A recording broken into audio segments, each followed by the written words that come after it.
You guys want to get timey-wimey with me? I got a really cool, a really cool insight to share. Okay, in my last video, I said I'm doing a full woo circle. Please sign up at the link in bio. But I said there's other stuff I'm going to be sharing here on TikTok that was part of the deluge of information that I got yesterday. Whew. So this one came when I was talking to Spirituality with Sam. I know y'all know her, but I've tagged her anyway. So when I had this big thing, I got on the phone with her and we were talking about it, unpacking it. And then we were having this discussion about timelines. Like, we know time is weird, and we know that for those who are on an accelerated ascension track, who have already done their healing, already learned their lessons, when we've been saying, hey, if you're already awake, if you've already worked through that stuff, this isn't for you. I was like, okay, but like, how does that work?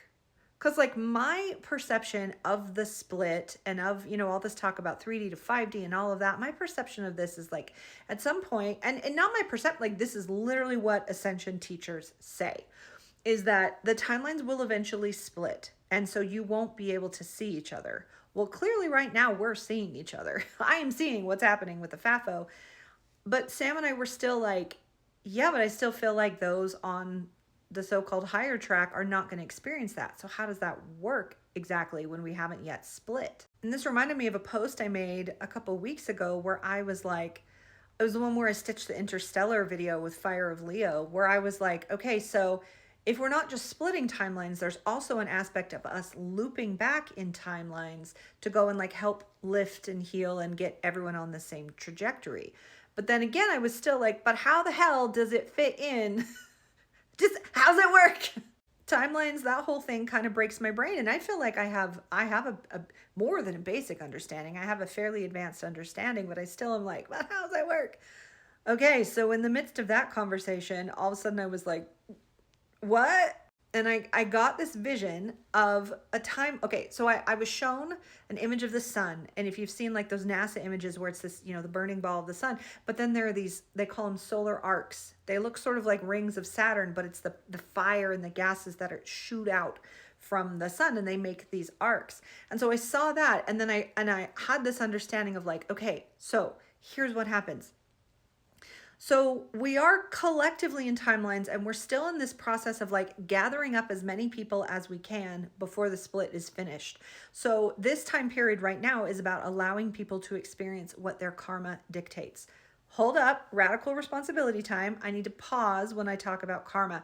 I don't mean karma as punishment of you bad person, now you get to experience that. That is an incredibly simplistic interpretation of karma.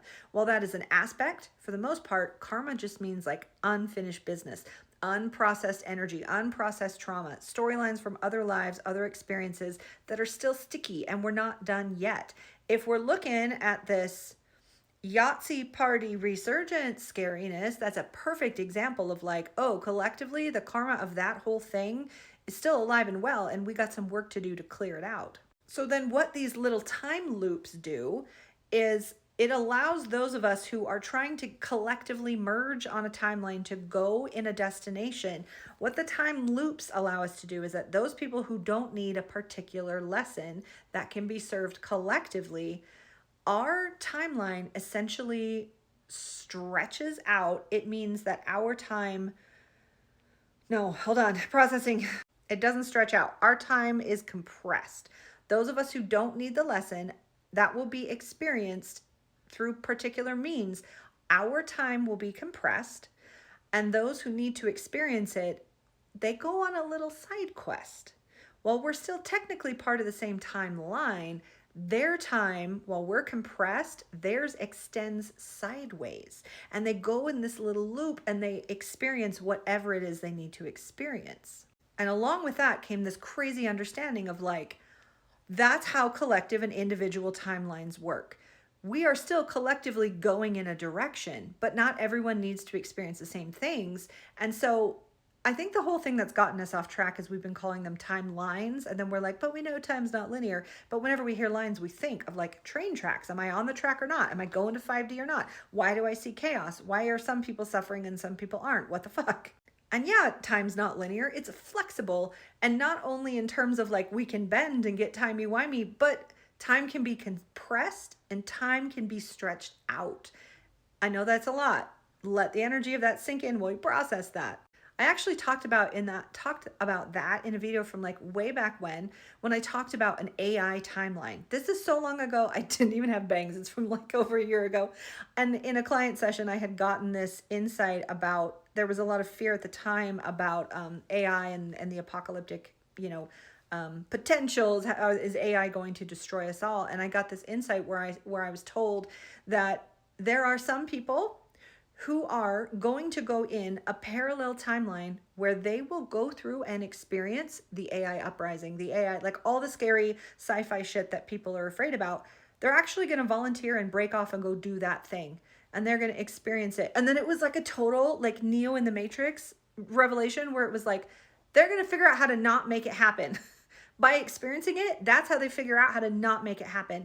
And then their time will be like looped back and the lessons will be implemented so that the collective does not have to go through that uprising, that stuff. And I'm personally seeing that because I'm personally seeing lots of beautiful, incredible ways that AI is going to be used to enhance human life for medical diagnostics, for how many people are using ChatGPT to have these like really incredible insights and answers. So this thing now applies to the FAFO. And I was like, that's why Sam and I were like, holy shit, holy shit. And maybe she can drop in her insights here if I missed something or if she interpreted it differently. But I see that people who really don't need to experience some of these lessons, it's like, we're on the same timeline, but we're going to be like compressed. And so in our human linear mind, we're going to experience the continuity of life as though we're keep living one day at a time.